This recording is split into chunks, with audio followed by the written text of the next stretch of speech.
Hello friends, this is जी कुमार। स्वागत करता हूं आप सभी का हमारे चैनल सीटेट बाबा पे। फ्रेंड्स, अगर आप सीटेट की तैयारी करते हैं, केवीएस या फिर डीएसएसबी की तैयारी करते हैं तो ये वीडियो आपके लिए बहुत ही महत्वपूर्ण है। साथ ही अगर आप डीएलएड और बीएड में भी अपियरिंग है तो आप इस वीडियो को जरूर देखें। आज हम लोग सिगमंड फ्राइड के बारे में पढ़ेंगे, सिगमंड फ्राइड की थ्योरी के बारे में पढ़ेंगे, जो कि सीटेट, केवीएस, डीएसएसबी के लिए बहुत ही महत्वपूर्ण है, क्योंकि हर एक बार इन टॉपिक से प्रश्न पूछे ही जाते हैं और डीएलएड और बीएड में भी इससे संबंधित प्रश्न पूछे जाते हैं। आइए ज़्यादा टाइम नहीं लेते हुए हम टॉपिक को स्टार्ट करते हैं। आज का हमारा टॉपिक है सिगमंड फ्राइड के मनोविश्लेषणात्मक सिद्धांत। आइए, सिगमंड फ्राइड ऑस्ट्रिया के मनोवैज्ञानिक थे, जिन्होंने व्यक्ति के व्यक्तित्व के लिए सिद्धांत दिए। जो फ्राइड का मनोविश्लेषणात्मक सिद्धांत साइको एनालिटिक थ्योरी कहलाया, जिसमें व्यक्ति की मानसिक क्रियाएं व व्यवहार से संबंधित अध्ययन किया गया। फ्रेंड्स, आप लोगों को की पॉइंट याद रखना है। आप अभी पढ़ रहे हो सिगमंड फ्राइड के मनोविश्लेषणात्मक सिद्धांत, माने मनोविश्लेषणात्मक सिद्धांत का प्रतिपादन सिगमंड फ्राइड ने किया। तो यदि आपसे पूछ लिया जाए मनोविश्लेषणात्मक सिद्धांत साइको एनालिटिक थ्योरी किसने दिया, आपका आंसर होगा सिगमंड फ्राइड। आपसे प्रश्न पूछ लिया जाएगा सिगमंड फ्राइड कहाँ के रहने वाले थे, आपका आंसर जाएगा ऑस्ट्रिया। सिगमंड फ्राइड व्यक्ति के डाइस के लिए सिद्धांत दिए, तो सिगमंड फ्राइड व्यक्ति के व्यक्तित्व के लिए सिद्धांत दिए। अगला बात आपसे पूछ लिया जाएगा सिगमंड फ्राइड ने व्यक्ति के व्यक्तित्व के लिए जो सिद्धांत दिए उसे किस नाम से जाना जाता है, आपका आंसर जाएगा मनोविश्लेषणात्मक सिद्धांत साइको एनालिटिक थ्योरी के नाम से जाना जाता है। साथ ही आपसे पूछ लिया जाएगा मनोविश्लेषणात्मक सिद्धांत के अंतर्गत हम व्यक्ति के डैश और डैश से संबंधित अध्ययन करते हैं, व्यक्ति के मानसिक क्रियाएं व व्यवहार से संबंधित अध्ययन करते हैं। ये सब पॉइंट आपको याद रखना है। मैं फिर से बता रहा हूं, सिगमंड फ्राइड कहां के रहने वाले थे, ऑस्ट्रेलिया के रहने वाले थे। सिगमंड फ्राइड व्यक्ति के डैश के लिए सिद्धांत दिए, व्यक्ति के व्यक्तित्व के लिए सिद्धांत दिए। सिगमंड फ्राइड के ने जो व्यक्ति के व्यक्तित्व के लिए सिद्धांत दिए उन्हें किस नाम से जाना जाता है, मनोविश्लेषणात्मक सिद्धांत के नाम से जाना जाता है, साइको एनालिटिक थ्योरी के नाम से जाना जाता है। साइको एनालिटिक थ्योरी के अंतर्गत हम व्यक्ति के किससे संबंधित अध्ययन करते हैं, व्यक्ति के मानसिक क्रिया व व्यक्ति के व्यवहार से संबंधित अध्ययन करते हैं। इन बातों को आपको याद रखना है। आइए आगे बढ़ते हैं। आगे है फ्राइड का मनोविश्लेषणात्मक सिद्धांत के अनुसार व्यक्तित्व की संरचना। फ्राइड के मनोविश्लेषणात्मक सिद्धांत व्यक्ति की संरचना का वर्णन दो मॉडलों के आधार पर करता है। कितने मॉडलों के आधार पर? दो मॉडलों के आधार पर करता है। पहला है आकारात्मक मॉडल और दूसरा है गत्यात्मक या संरचनात्मक मॉडल। इसको याद रखिएगा कि मनोविश्लेषणात्मक सिद्धांत व्यक्ति की संरचना का वर्णन दो आधार पर करता है, दो मॉडलों के आधार पर करता है। पहला आपका है आकारात्मक मॉडल और दूसरा है गत्यात्मक या संरचनात्मक मॉडल। आइए एक एक करके इन दोनों मॉडलों के बारे में हम लोग जानने का प्रयास करते हैं। सबसे पहला है आपका आकारात्मक मॉडल। आकारात्मक मॉडल, फ्राइड ने अपने मनोविश्लेषणात्मक सिद्धांत में आकारात्मक मॉडल को प्रस्तुत किया, जिसमें फ्राइड ने मन की तीन अवस्था को बताया। आकारात्मक मॉडल में सिगमंड फ्राइड ने मन की तीन अवस्थाओं के बारे में बताया और मन की तीन अवस्थाओं को समझाने के लिए उन्होंने बर्फ की चट्टान का उदाहरण दिया और बताया कि जैसे समुद्र में बर्फ की चट्टान का कुछ भाग पानी के बाहर होता है तथा अधिकांश भाग पानी के अंदर होता है, उसी प्रकार जो भाग पानी के बाहर है वो हमारा चेतन मन है, जो 10% होता है, जबकि अधिकांश भाग जो पानी के अंदर है वो अचेतन मन है, जो 90% होता है, तथा जो भाग पानी के अंदर व बाहर दोनों के बीच की स्थिति में है वो अर्धचेतन मन है, जिसकी कोई आकार नहीं होती है। आपको याद क्या रखना है? आपको याद रखना है कि सिगमंड फ्राइड ने अपने आकारात्मक मॉडल में मन की कितनी अवस्थाएं बताई? मन के तीन अवस्थाएं को बताई। दूसरा बात, मन की तीन अवस्थाओं को समझाने के लिए सिगमंड फ्राइड ने किसका उदाहरण दिया? बर्फ के चट्टान का उदाहरण दिया। और बर्फ के चट्टान का उदाहरण देते हुए उन्होंने कहा कि जिस तरह से समुद्र में बर्फ जब तैरता है तो बर्फ का कुछ ही हिस्सा पानी के बाहर होता है और अधिकांश हिस्सा पानी के अंदर होता है, उसी प्रकार हमारा मन है। जिस तरह से बर्फ का थोड़ा सा भाग पानी के ऊपर होता है वो हमारा चेतन मन है जो 10% होता है, और बर्फ का अधिकांश भाग पानी के भीतर होता है वो हमारा अचेतन मन है जो 90% होता है, और वह भाग जो पानी के अंदर और बाहर के बीच की स्थिति में है वो अर्धचेतन मन है और इसका कोई आकार नहीं होता। इस बात को आपको याद रखना है। आइए आगे हम लोग बढ़ते हैं और आगे जानने का कोशिश करते हैं। मन की जो 3 अवस्था बताएं वो है चेतन मन, कॉन्शियस माइंड, अर्धचेतन मन, हाफ कॉन्शियस माइंड या सब कॉन्शियस माइंड भी कहते हैं, और अचेतन अनकॉन्शियस माइंड। इसको याद रखिएगा, चेतन मन, अर्धचेतन मन और अचेतन मन। प्रश्न आपसे इस तरह भी पूछ लिया जाएगा कि निम्न में से कौन सा आकारात्मक मॉडल से संबंधित है, चेतन मन, अर्धचेतन मन, और आपको जो है कुछ कुछ ऑप्शन में दे दिया जाएगा। आपको याद रखना है कि आकारात्मक मॉडल के अकॉर्डिंग चेतन मन, अर्धचेतन मन और अचेतन मन ये तीनों अवस्था सिगमंड फ्राइड ने बताया है। चलिए आगे हम लोग चेतन मन के बारे में जानने का प्रयास करते हैं। चेतन मन माने कॉन्शियस माइंड।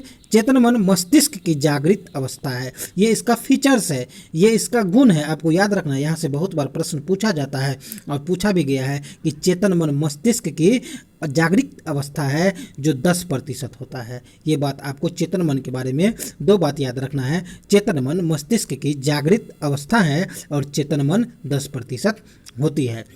नेक्स्ट पॉइंट आपको अचेतन मन के बारे में याद रखना है। ये चेतन मन से यह चेतन और अचेतन मन के बीच की अवस्था है। आपसे प्रश्न पूछा जाएगा चेतन और अचेतन मन के बीच की अवस्था को क्या कहते हैं? आपका उत्तर जाएगा अर्धचेतन। अर्धचेतन शून्य अवस्था में होता है। इसमें हम याद की गई बातों को भूल जाते हैं तथा थोड़ा जोर देने पर याद आ जाती है। आपसे प्रश्न पूछ लिया जाएगा हम याद की गई बातों को भूल जाते हैं तथा थोड़ा जोर देने पर पुनः याद आ जाता है, यह निम्न में से किससे संबंधित है? आपको ऑप्शन दे दिया जाएगा चेतन मन, अचेतन मन, अर्धचेतन मन या निम्न में से कोई नहीं। आपको याद रखना है ये अर्धचेतन मन से संबंधित है। आपको एक एक बात को याद रखना है, क्वेश्चन को बहुत ही घुमाकर पूछा जा सकता है। चलिए आगे बढ़ते हैं। आगे हम लोग अचेतन मन के बारे में जानते हैं। अचेतन मन मस्तिष्क की वह अवस्था है जिसमें दुख, दबी हुई इच्छाएं, कटु अनुभव आदि होती हैं। इससे भी प्रश्न कई बार पूछा जा चुका है। आपको याद रखना है अर्धचेतन मन में दबी हुई इच्छाएं, दुख और कटु अनुभव होता है। चलिए आगे बढ़ते हैं और आगे है गत्यात्मक या संरचनात्मक मॉडल।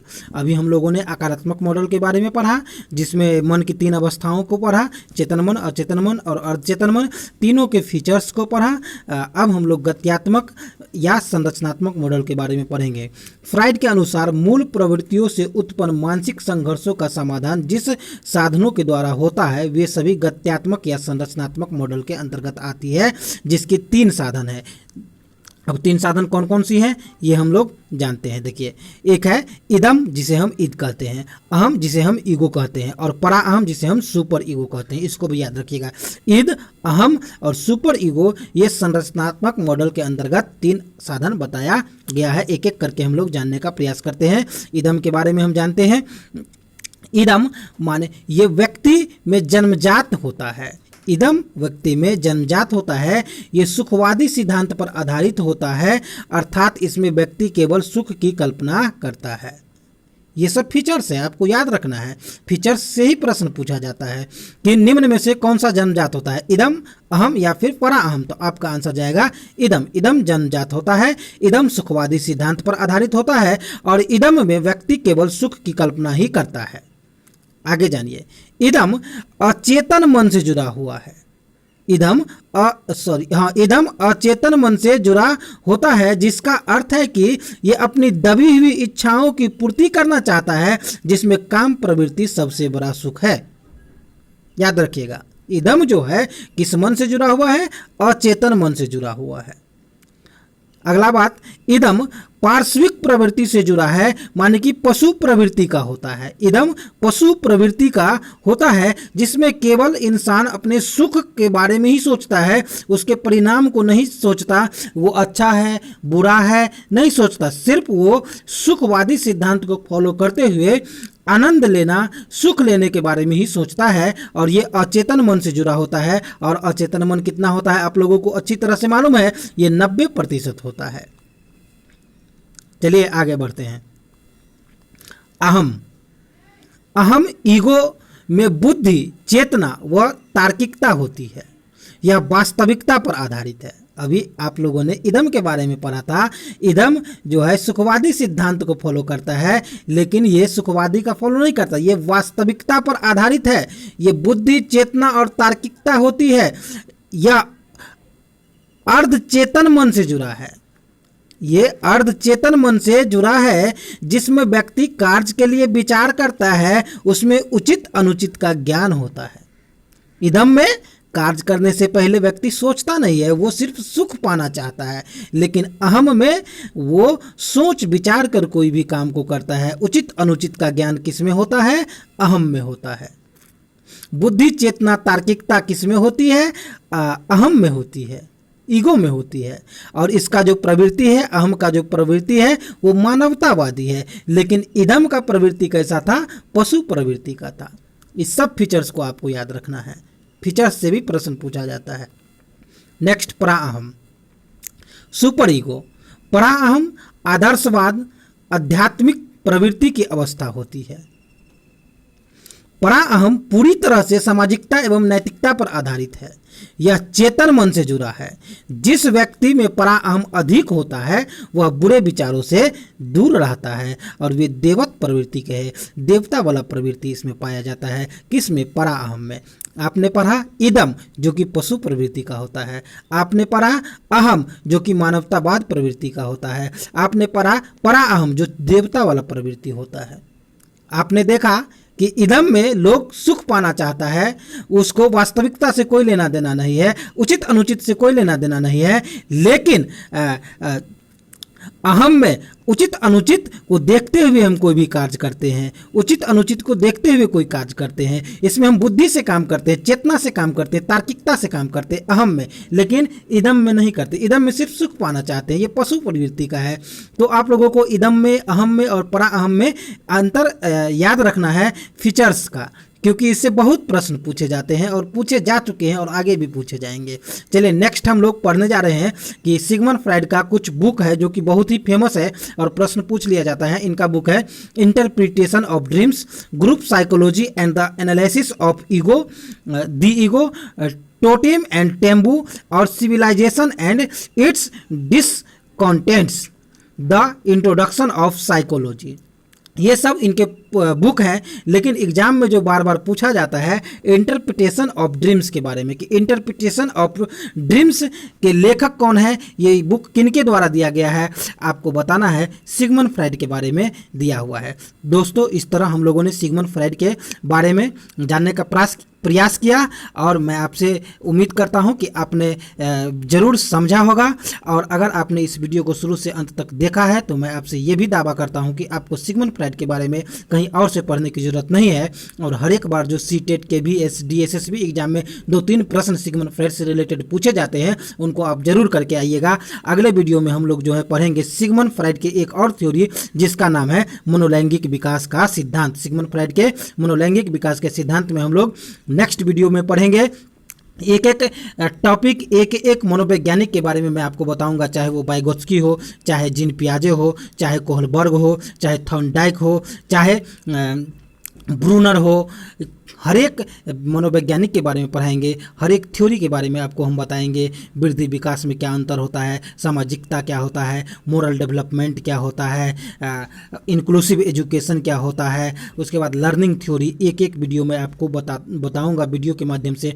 तो हमारे चैनल सीटेट बाबा को जरूर सब्सक्राइब करें ताकि आगे आने वाला वीडियो का नोटिफिकेशन आप तक सबसे पहले पहुँच सके। वीडियो को देखने के लिए बहुत बहुत धन्यवाद friends, thank you very much.